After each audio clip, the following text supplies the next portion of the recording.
Hey TCS TV viewers, it's Dave from the camera store, and no, this is not my latest cell phone for old tired eyes. This is the Yolobox Pro.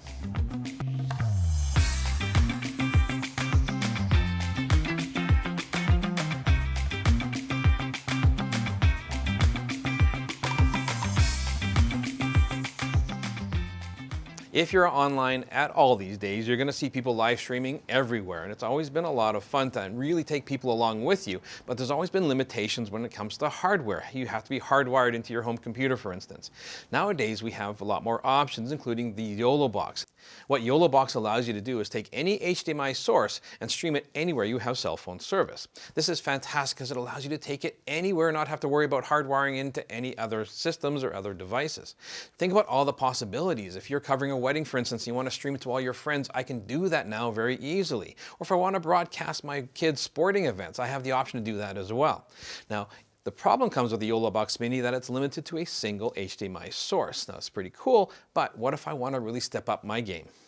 This is the Yolobox Pro, and inside this box you'll find one of these, and it looks like a giant cell phone. However, it's a big step up from the Yolobox Mini because it allows 3 separate HDMI inputs. That means I can have 3 separate sources going into it. So multiple cameras, very cool, or different video sources. Having the ability to put 3 separate HDMI inputs into this really allows me to step up my game because I can have 3 different viewpoints, for instance, an overhead shot, a face shot, a tight shot, loose shot, whatever you want to put together, or stream another HDMI source into your broadcast. Now, in our previous review of the Yolobox Mini, I found myself primarily on the other side of the Yolobox where everybody else was operating it. So today I'm going to set it up myself and just see how easy it is. Drew's giving me a bunch of cables, we have a couple cameras, I'm going to set it up, and Drew's going to talk you through some of the more technical side of things when it comes to this Yolobox Pro.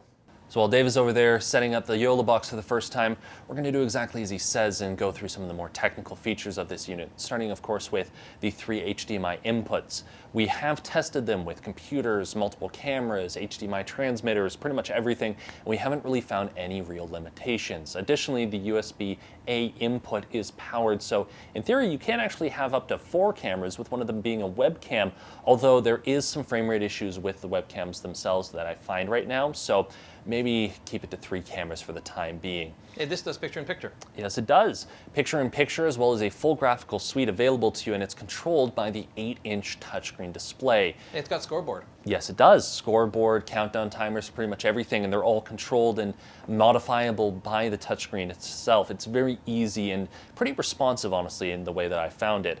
You also have independent audio controls on there for the 2 3.5mm inputs, allowing for both a mic and a line input, as well as a headphone jack for monitoring the multiple audio inputs. And you can pull audio off of your HDMI sources as well, so you can have a lot of signals and a lot of audio sources coming into this device.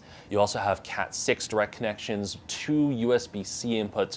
One of them is specifically for power and does work with battery banks. The other one is, interestingly, a webcam out. This is one of those exclusive features on the Pro that you don't really find on the Mini. So you can use this as an independent switcher and send the program signal out to another source. So if you need something with more processing power, you're going to a different input, you have a different encoding sequence, just anything, you can take that USB-C, plug it into something else, and send the program signal out there. Hey Drew, how's the battery life? Long enough for you to play around with it, and long enough for pretty much most live streams. While we have been plugging it into USB banks most of the time, it's advertised for 2 to 4 hours of battery life, and I honestly believe it. We took it out into the plains at -15 with Neil Zeller, and we didn't even drop below 90% after blowing through a full battery bank. So the battery is very robust, and the unit itself held up very well, even in the -15-degree weather. We did put a sleeve over top of it, and the unit itself is not rated or weather sealed. Can we input graphics onto this? Yes, you can, through the SD card slot at the bottom. Right beside that is also a SIM card slot. Got it, I see it. Yeah, so you can put a SIM card directly into this device and get the cellular connection direct off of there. Now, here's where this device does have a few limitations. The weakest part of any live stream is, of course, the internet connection.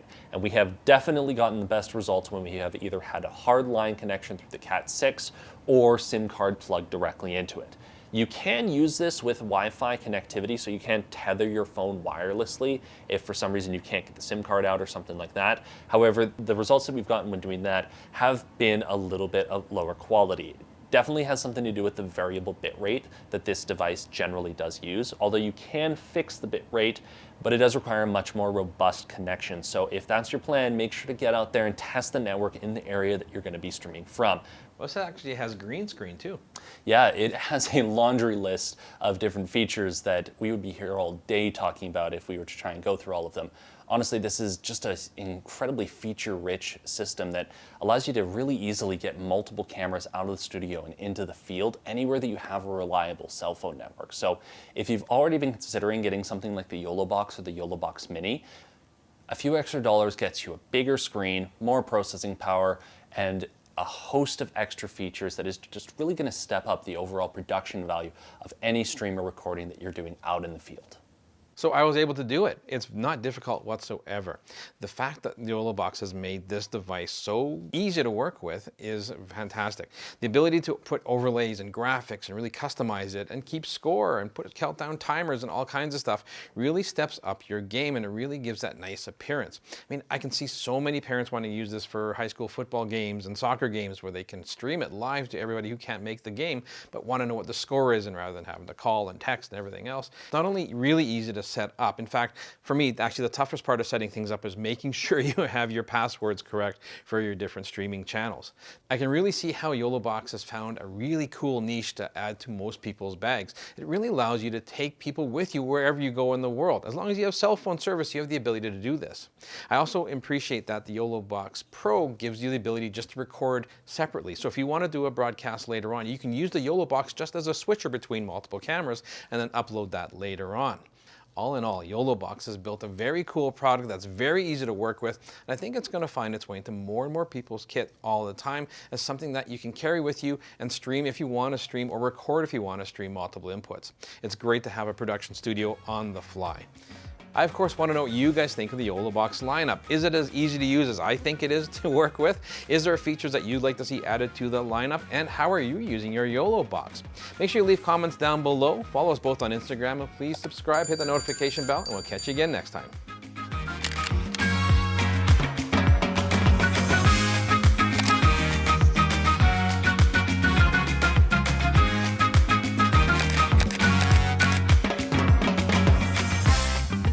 Hey, thanks for checking out this episode. If you want to check out more of our recent content, click up here. And if you're Canadian and you want to support local, check out thecamerastore.com down here.